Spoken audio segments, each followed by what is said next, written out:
మొత్తం కూడా రైట్ కృష్ణమోహన్ మీరు ఒక్కసారి లైన్ లో ఉండండి. ఇటు అంబటి రాంబాబు ఇంటికి రాత్రి టీడీపీకి సంబంధించిన శ్రేణులు నిప్పంటిచ్చే ప్రయత్నం చేశారు. దానికి సంబంధించిన లేటెస్ట్ విజువల్ వచ్చింది. ఒక్కసారి ఆ విజువల్ చూసే ప్రయత్నం చేద్దాం.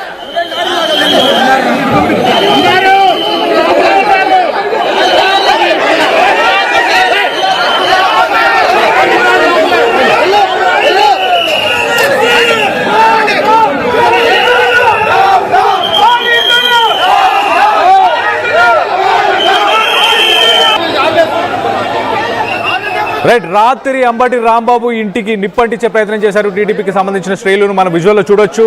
అక్కడ కొన్ని గుడ్డలను విసిరేస్తూ దానిపై ఇటు అగ్గిపుల్లలు కూడా వేసే ప్రయత్నం చేశారు. మంటలు అంటుకునే క్రమంలోనే ఇటు పోలీసులు దాన్ని అదుపు చేసే ప్రయత్నం చేశారు. మొత్తం మీద ఈ అంబటి రాంబాబుకు సంబంధించి కేసు నమోదైన దాని గురించి, అలాగే రాత్రి ఎవరికైనా గాయాలైనా దానిపై లేటెస్ట్ అప్డేట్ తీసుకునే ప్రయత్నం చేద్దాం.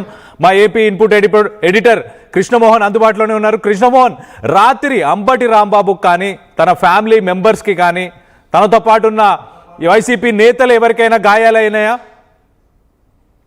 గాయాలైన పరిస్థితి అయితే ఉంది. ఎందుకంటే అంబటి కింద అంటే తన ఆఫీస్ రూమ్ ఇంట్లో కింద ఉన్నప్పుడే కార్యకర్తలు టీడీపీ నేతలు అందరూ కూడా ఒక్కసారిగా లోపలికి ప్రవేశించారు. లోపల ఉన్న ఫర్నిచర్ ని మొత్తాన్ని కూడా ధ్వంసం చేశారు. అయితే లక్కీగా అతను వెంట అంబటి వెంట వైసీపీ కార్యకర్తలు కొంతమంది ఉండి అతనికి రక్షణగా నిలబడడం వల్ల అంబటికి కొంత గాయాలైతే అయినాయి. కానీ చివరికి ఆ చెప్పులు విసిరేశారు లోపల అతని మీద.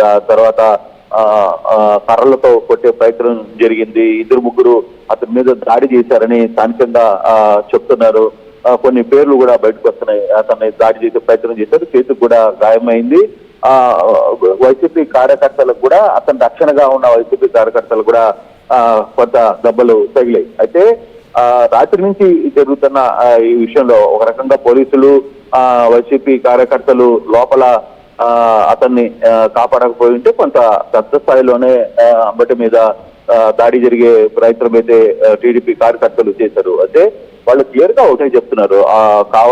గుంటూరు వెస్ట్ ఎమ్మెల్యే గల్లా మాధవి ఆధ్వర్యంలో పూర్తిగా కూడా క్యాడర్ మొత్తం కూడా అక్కడికి చేరుకున్నారు. మరోవైపు ఎంపీ బెంసాని అనుచరులు కూడా, కేంద్ర మంత్రి బెంసాని అనుచరులు కూడా ఆ ఇంటి దగ్గరికి చేరుకున్న పరిస్థితి మనం చూస్తున్నాం.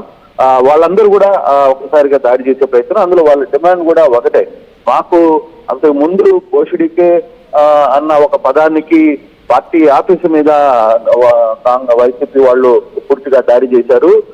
ఇప్పుడు ముఖ్యమంత్రిని కొంత అసభ్యకరమైన వార్తలు మాట్లాడినప్పుడు ఆయన క్షమాపణ చెప్పకపోతే మేము ఇక్కడి నుంచి కదిలేదు లేదు అనేది టీడీపీ వాళ్ళు చాలా గట్టిగా డిమాండ్ చేశారు. దాదాపుగా రాత్రి 1 గంట వరకు కూడా క్యాడర్ ఎక్కడ వెళ్ళలే. కంప్లీట్ గా పోలీసులు పెద్ద ఎత్తున బందోబస్తు వచ్చి అతన్ని కాపాడే ప్రయత్నం చేసినా కానీ అప్పటికి పోలీస్ స్టేషన్ తరలించే ప్రయత్నం చేశారు. అప్పటికి జరగాల్సిన డ్యామేజ్ మొత్తం కూడా జరిగిపోయింది. పూర్తిగా ఇల్లు ధ్వంసం, తర్వాత అక్కడ కార్లు ధ్వంసం, రాత్రి కార్లు 11 గంటల ప్రాంతంలో కారును తగలబెట్టే ప్రయత్నం, కాలు కూడా కాలిపోయింది. తర్వాత ఇంటి మీద ఫ్లెక్సీలు తగలబెట్టి ఇంటిని తగలబెట్టే ప్రయత్నం చేశారు, ఆఫీసులు తగలబెట్టే ప్రయత్నం చేశారు. ఎక్కడ వాళ్ళ ఆగ్రహాన్ని ఎక్కడ అంచుకునే ఇష్యూ లేకపోయారు. ఆందోళన సార్లు కంప్లీట్ గా కూడా ఈ క్యాడర్ అంతా కూడా ఒక్కసారిగా అంబటి మీద రెచ్చిపోయిన పరిస్థితి మనం చాలా స్పష్టంగా కనపడుతోంది. అయితే ఇప్పుడు ఫర్దర్ గా ఎటువంటి యాక్షన్ ఉంది అంటే ఇప్పటికే కేసులు నమోదయ్యాయి. అంబటిని అదుపులో తీసుకున్నారు. తర్వాత నల్లపాడు పోలీస్ స్టేషన్ లో పెట్టారు. బహుశా ఈ రోజు రేపు ఆయన్ని అరెస్ట్ చేసే ప్రయత్నం చేస్తారని చెప్పి, అంటే అరెస్ట్ కాదు, కోర్టుకి తరలించే ప్రయత్నం చేస్తారని చెప్పి సమాచారం ఉంది. మరో గంటలో ఆయన్ని కోర్టు ముందు హాజరుపెట్టే ప్రయత్నం కూడా చేస్తారు. బట్ ఈ యాంగిల్ లో ఈ వ్యవహారంలో ఓవరాల్ గా మనం కానీ చూసుకుంటే కొద్దిగా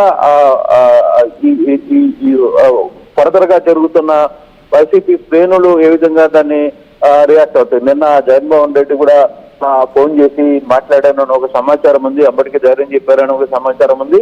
బట్ ఇప్పటికిప్పుడు ఈ వ్యవహారంలో నల్లపాడు పోలీస్ స్టేషన్ తర్వాత అక్కడి నుంచి legal cell, YCP legal cell కూడా కొంత యాక్టివ్ అయ్యే పరిస్థితి కనబడుతుంది. వాళ్ళు ఏ విధంగా కోర్టులో పిటిషన్ వేస్తారు. ఇప్పటికే తన భార్య అంబటి భార్య విజయలక్ష్మి హైకోర్టులో పిటిషన్ కూడా వేసిన పరిస్థితి ఉంది. 24 గంటల పాటు మమ్మల్ని అదుపులో తీసుకున్నారు, నా భర్తకు తనకు ప్రాణహాని ఉంది, మమ్మల్ని కాపాడే ప్రయత్నం చేయాలంటూ చేసిన ప్రయత్నం కూడా అది కూడా చూడాలి. సో ఇప్పుడు ఫర్దర్ గా జరుగుతున్న ఈ వ్యవహారంలో విజయలక్ష్మి కోర్టుకి వేశారు కాబట్టి మరి ఇది